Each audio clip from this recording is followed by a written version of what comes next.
Good evening, good morning, and good night. Welcome to Inappropriate Radio. It's your host, Shauna. Let's get into this. Okay, so hi guys. Today we are discussing astrology.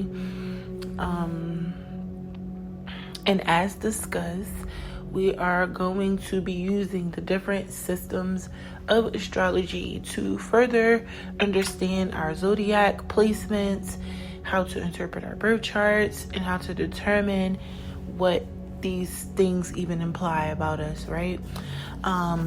Okay, so two things. We're gonna go over some planets first, and then we're going to go into the different systems of astrology in regards to those particular planets and signs.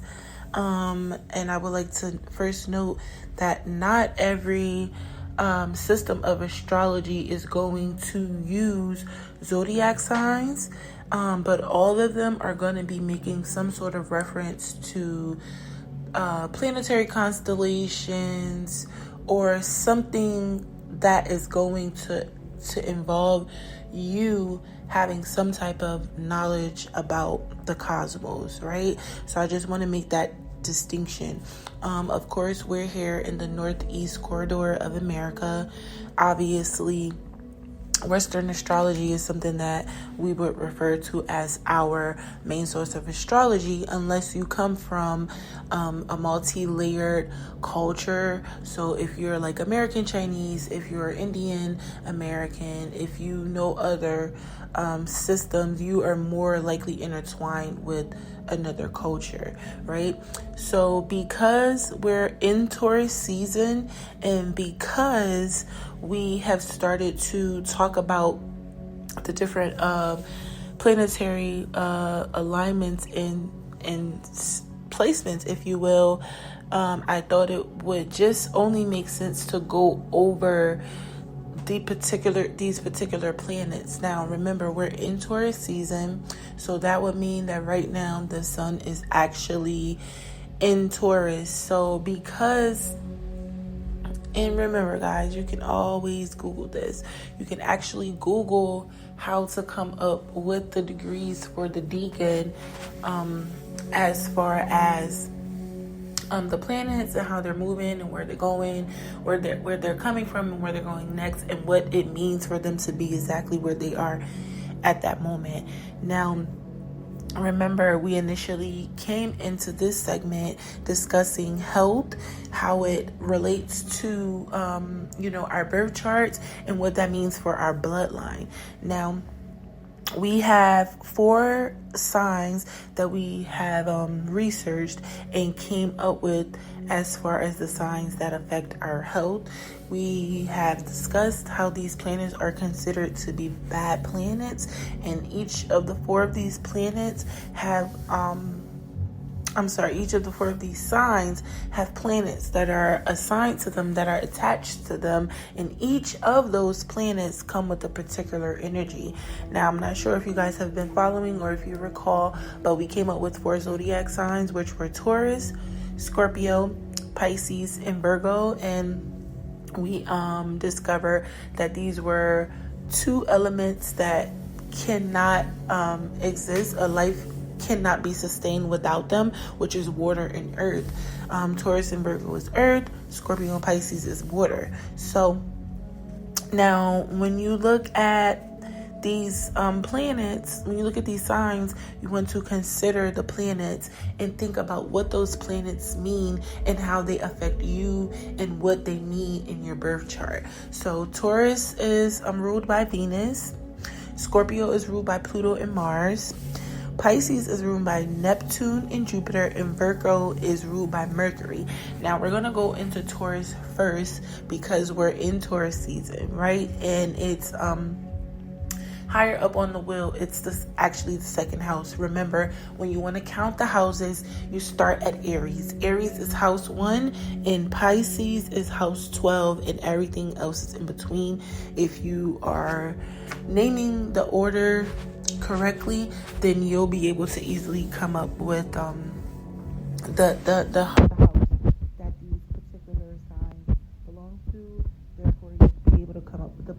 that also has been assigned to that house in that zodiac sign. Now, you may be trying to figure out, like, what does this even mean?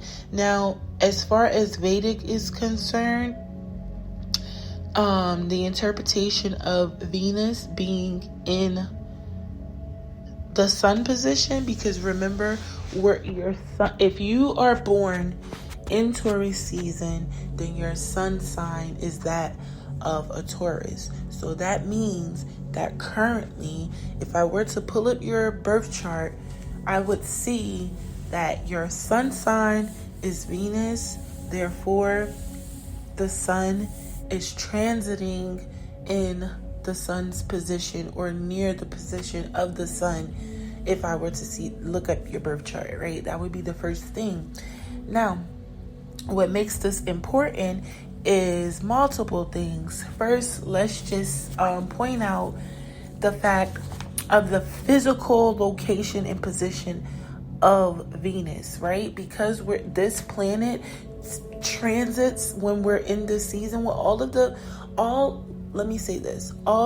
planets transit. They're moving. None of these planets are stagnant until a particular season or time.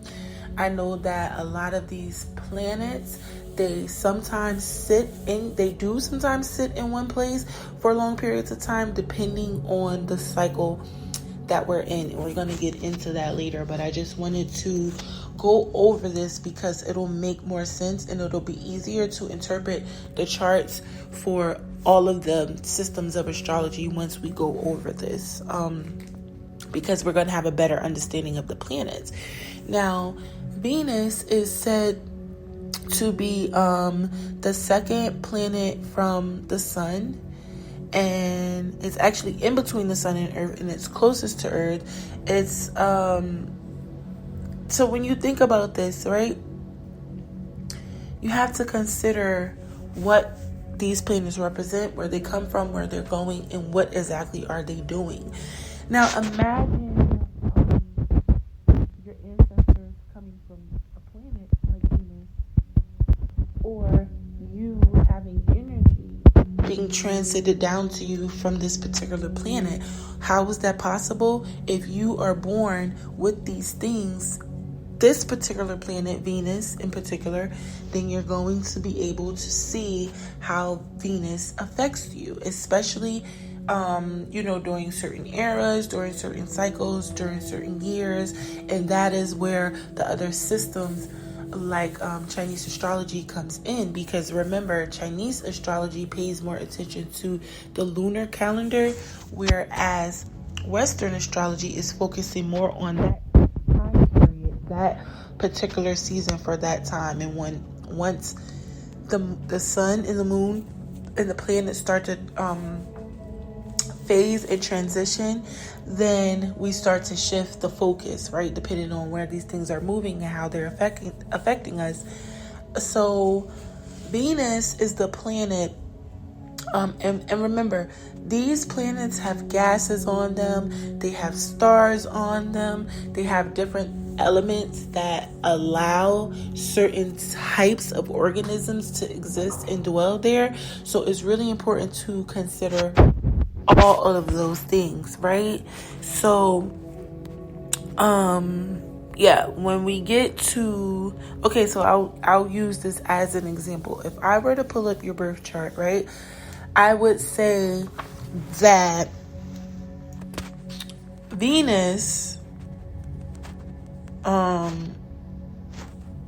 is pretty much right now, it's low on the number scale as far as the degrees, because we've just come in. So we're literally in between the 1st and 10th degrees, because the position of the planet hasn't moved so far from the sun, right? So that's what that means. My dad, his birthday was the 28th, which was this Friday. May God rest his soul. He was at the very beginning. So I didn't actually pull the numbers up, and I didn't go to do the equation to come up with it, but I know that he's first decan Taurus, and the actual degrees in his birth chart would allow me to indicate that, because when he was born, Venus was in between first 1 and 10 degrees from the sun, right? Now, what does that mean? This means that when he was born, that planet was in a particular position, right? That's what the numbers mean. The numbers are telling you exactly where these planets are moving to and how close they are to the sun, the earth, and the rest of the planets in the cosmos. Now, Venus is a carbon dioxide and sulfuric acid planet. So, this particular planet is responsible for trapping energy from the sun. So again, like, what does that mean to you? Like, I can tell you what it means to me, but what does energy from the sun being trapped mean to you? Especially if you're a Taurus, you may have a completely different perception of what that even sounds like.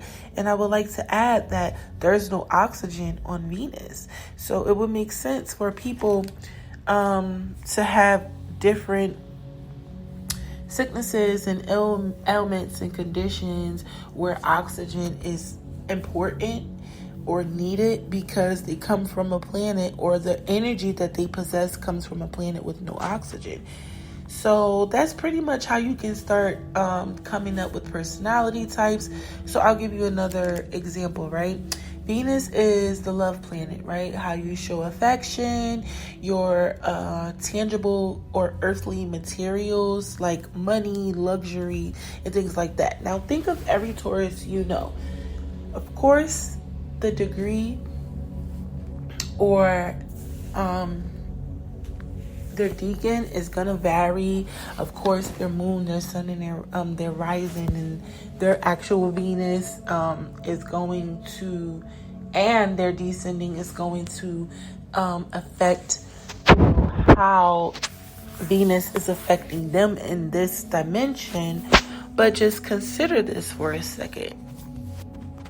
Now, remember, I said imagine your ancestors or your higher self coming from Venus, right? So when you get to this dimension, this is a different time. This is a different everything, right? What is it that Venus needs to give to Earth as it relates to you? And how does that help you? And how does that allow you to do whatever it is that you need to do to become a better version of yourself? Because, if you are from a line of higher thinking or consciousness, then you will understand that these planets, in fact, have a lot to do with how you think and how you maneuver, and just your overall self. Now, with that in mind, I think it's really important to just constantly consider how these planets are going to help us or hinder us.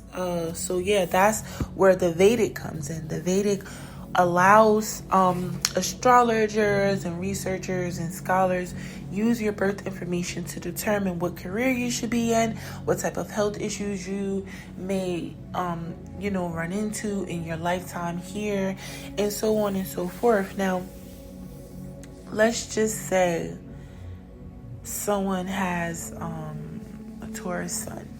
The Taurus sun is your outer self, is how you present yourself, is what people see and know about you. So if a person were a Taurus sun, then you would know that they like money, they like luxury, they like the finer things in life. I have a few Taurus that I know dearly, and they're literally all the same in that regard. They love money.